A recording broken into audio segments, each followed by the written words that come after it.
Hello, everyone. Today we are going to talk about the ocean. The study of the ocean is called oceanography, which is an interdisciplinary science that includes geology, chemistry, physics, and biology.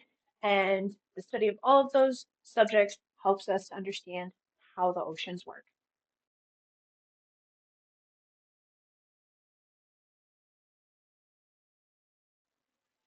About 71% of Earth's surface is covered by water, which is why our planet is often called the blue planet. From space, Earth appears blue because of the way the light reflects off the atmosphere and the oceans.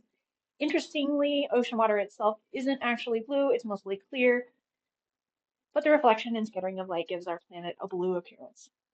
Because water it covers so much of the planet, some scientists even refer to water as the water planet.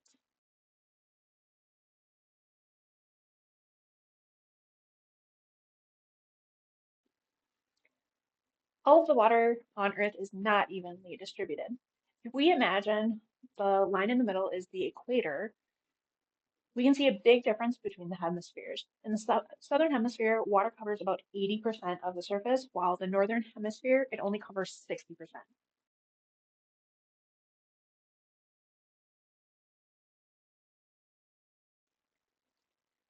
There are four major ocean basins on Earth. The Pacific Ocean is the largest and deepest ocean. The Atlantic Ocean is somewhat unique because it's long and narrow, stretching from the northern hemisphere to the southern hemisphere. The Indian Ocean is roughly the same size as the Atlantic, but lies mostly in the southern hemisphere. And then the Arctic Ocean to the north is the smallest and shallowest of the major ocean basins. The Southern Ocean isn't considered a major ocean on Earth. It is the ocean that surrounds Antarctica, and some geographers treat it as its own basin, although historically it's considered part of the surrounding oceans. Even though shipping traffic is limited because of sea ice, it plays an important role in regulating global temperatures and ocean circulation.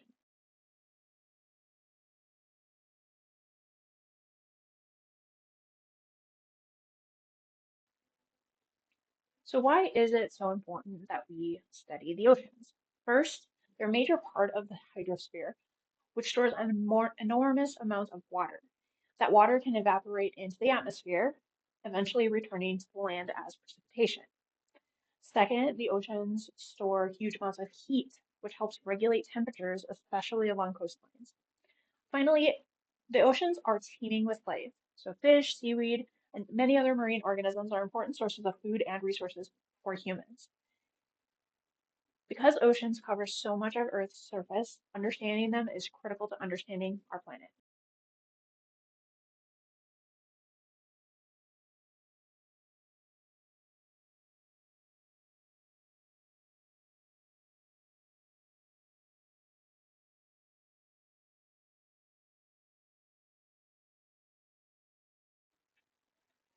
One of the main differences between oceans and lakes is salinity, or the amount of dissolved salts and other particulates in the water. While some inland lakes are salty, the average salinity of the ocean is about 3.5%. That level of salt makes the seawater undrinkable for humans. Some large bodies of water are even saltier. For example, the Great Salt Lake in Utah and the Dead Sea along the Israel Jordan border have extremely high salinity levels, like on the order of 30%. That makes it so dense that people can float on the water quite easily. Interestingly, the average salinity of the ocean has remained relatively stable for millions of years. That's because there's a balance between the sources of dissolved salts and the processes that remove them.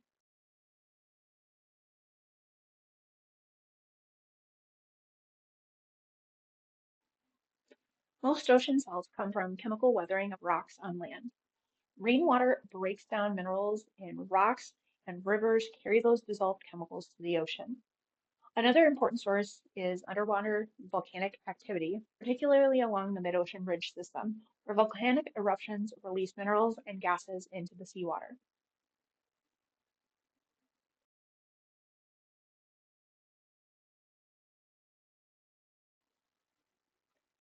but salts are also removed from the ocean. When seawater becomes saturated with certain chemicals, those minerals can precipitate out, forming rocks like limestone on the ocean floor. Because these inputs and outputs balance each other, the ocean's overall salinity stays relatively constant. So even though the global average of salinity is stable, salinity varies in different parts of the ocean. For example, the Arabian Sea is located between Saudi Arabia and India and is part of the Indian Ocean basin. It experiences intense evaporation due to its hot desert climate on the Saudi Arabian side. Because water evaporates but salt remains behind, this region has higher salinity. On the other hand, the Pacific Ocean near Central America receives heavy rainfall, which dilutes the seawater and lowers its salinity. The same rainfall supports the tropical forests of places like Costa Rica. Finally, large rivers also affect salinity. The Amazon River and the Ganges River are two of the largest rivers in the world by volume. They deliver massive amounts of fresh water into the Atlantic and Indian Oceans.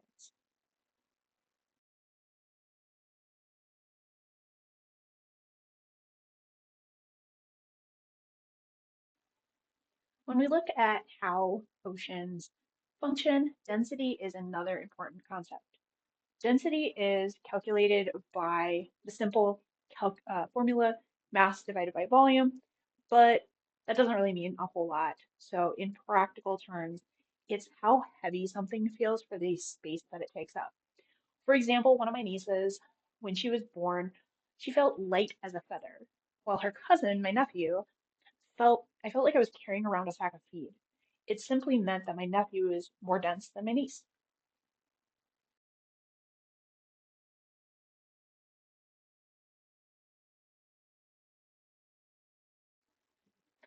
In seawater, salinity increases as density increases. So the more dissolved material in the water, the heavier it becomes.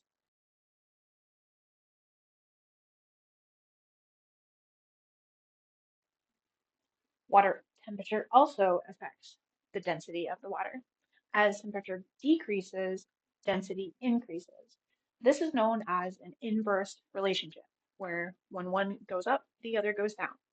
You can think of it kind of like a seesaw or a teeter-totter, however you say it, but when one side goes up, the other one goes down.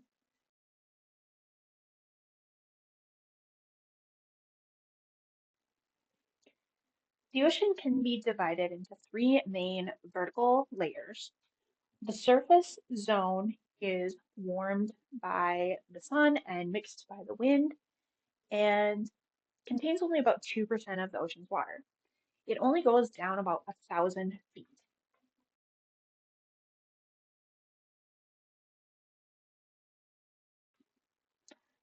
Below the surface zone is the transition zone, where sunlight begins to fade. In this region, we begin to see a thermocline, where the temperature is changing with depth. Because density changes with temperature, this layer also includes a pycnocline, where the density is also changing with depth. The transition zone contains about 18% of the ocean's water.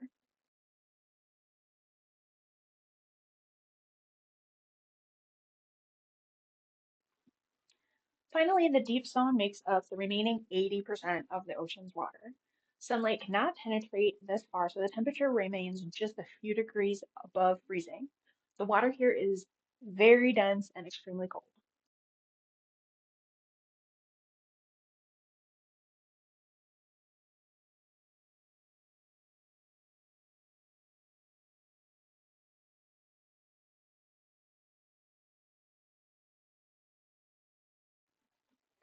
In 1870, the British naturalist Sir Charles Wyville Thomas led an expedition aboard the HMS Challenger and was one of the first major scientific missions to explore the ocean. They used a technique called bathymetry, which measured the ocean depth by lowering a weighted rope to the seafloor and measuring how much line was required to reach the bottom.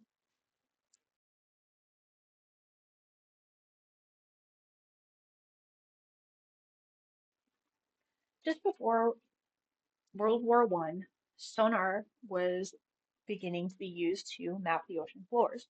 Sonar stands for sound navigation and ranging. It sends sound waves down through the water and measures the time it takes for the echo to return from the ocean floor. By dividing the travel time in half, scientists can estimate the ocean depth.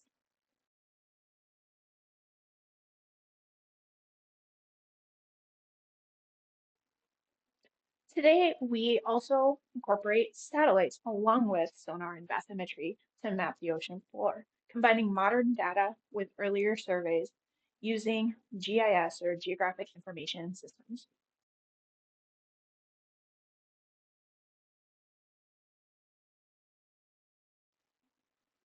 One of the major features in the ocean floor is the mid-ocean ridge, which we have talked about when we talked about plate tectonics. It is a massive underwater mountain system stretching a length of 43,000 miles around the planet. These ridges form where magma is rising through the crust and creating new ocean crust.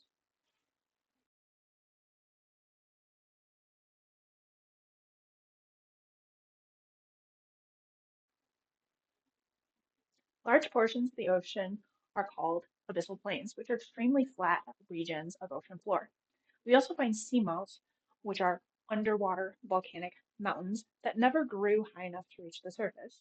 Sometimes we do have seamounts that do reach the surface and are eroded on the top, making them flat. Then we call those geos.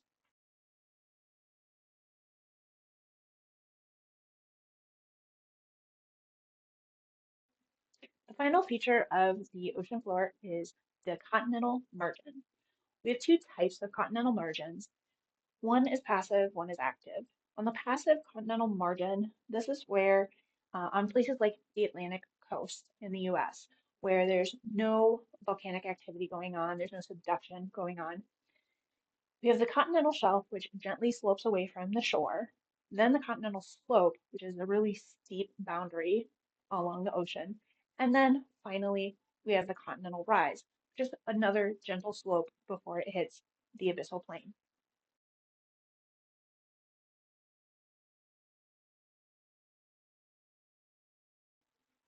We've already talked about active continental margins when we talked about plate tectonics, and the big feature here is the accretionary wedge, where accumulation of deformed sediment that is scraping from the oceanic crust starts to build up.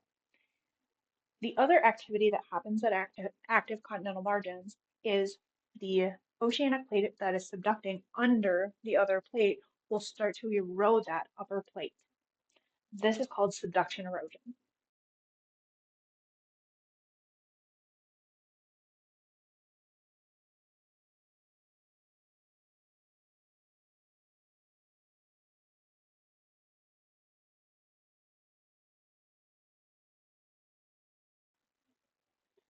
There are three main types of sediment along the ocean floor: terragenous, biogenous, and hydrogenous. The terragenous sediments are those that come from land, so things that are transported into the ocean from the river deltas or wind that picks up dust. Biogenous sediments come from shells and skeletons, so the microscopic organisms that live in the ocean and that as they die, their shells and their skeletons fall to the ocean floor. And then finally, the hydrogenous sediments are those that come from chemical precipitates.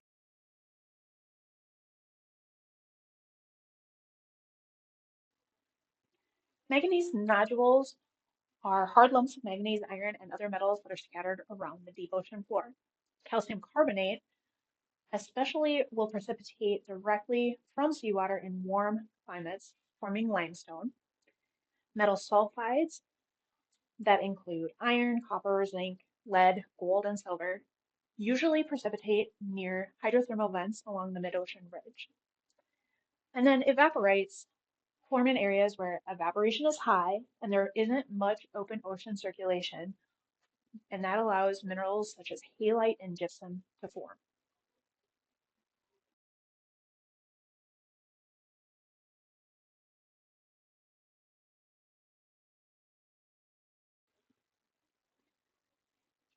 The water through the ocean is circulated through a combination of surface and deep ocean currents.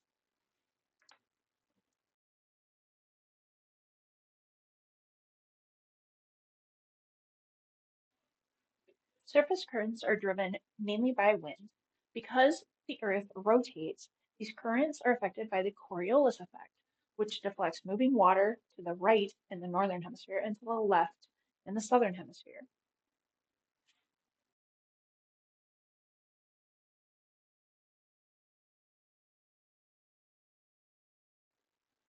Along with the horizontal circulation of water driven by the wind on the surface of the oceans, we also have deep ocean currents that are driven vertically, with warm air, warm water rising, and cold, dense water sinking.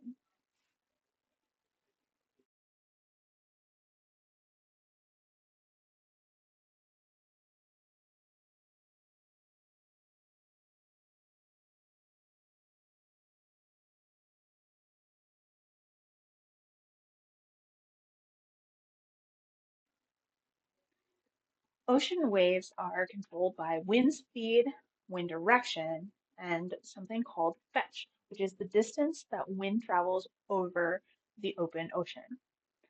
Out in the open ocean, waves mostly move water in a circular motion, so a boat simply rises and falls as the waves pass beneath it. However, as waves approach the shore, the bottom of the wave begins to drag along the seafloor. This slows the wave, shortens its wave length, while the wave height remains the same. Because the wave height is tall and narrow, it eventually breaks.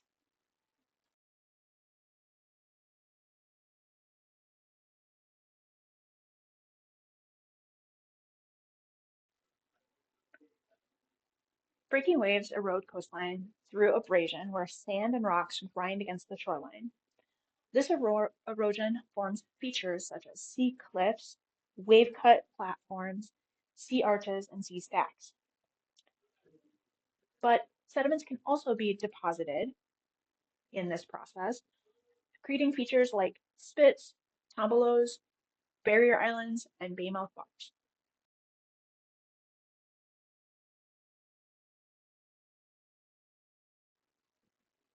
Because so many people live within the coastline, roughly 10% of the world's population lives within 3 miles of the ocean.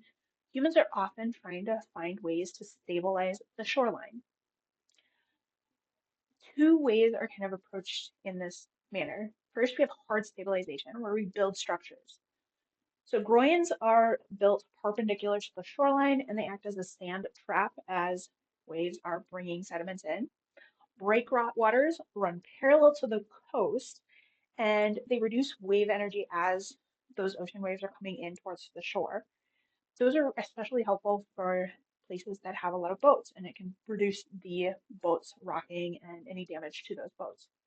And then finally, seawalls are built directly on the shoreline and they are built to protect the shoreline directly. So you see a lot of pictures of highways that are along the coast. They'll usually have a huge seawall right next to them. There are also alternatives to hard stabilization techniques.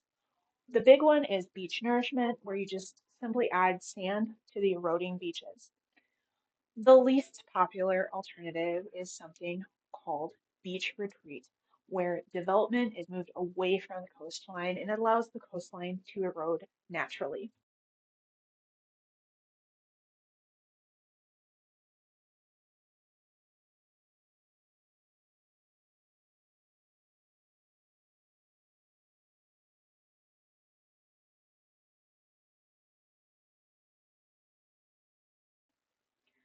Tides are one of my favorite topics because they show how the gravitation from the moon and the sun affects the Earth's oceans. So we're incorporating some astronomy in with oceanography.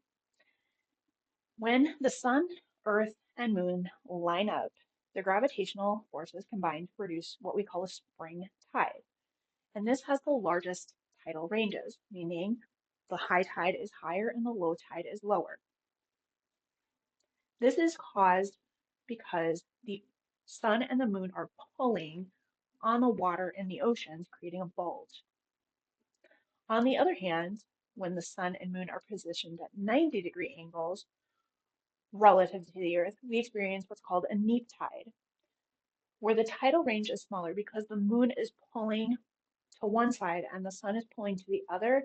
And so that gravitational pull kind of levels out the height of the ocean. And so the high tide and the low tide are smaller.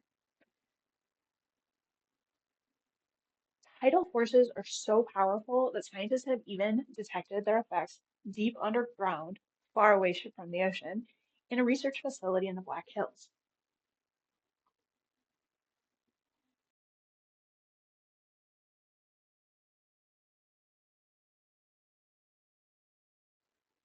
So some key takeaways from this lecture: oceans totally dominate Earth's surface, covering more than two-thirds of the entire planet.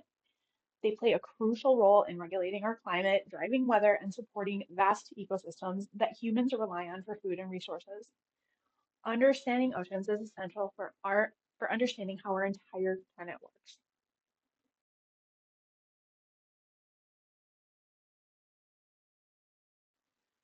Thank you so much for joining me today, and have a great rest of your day.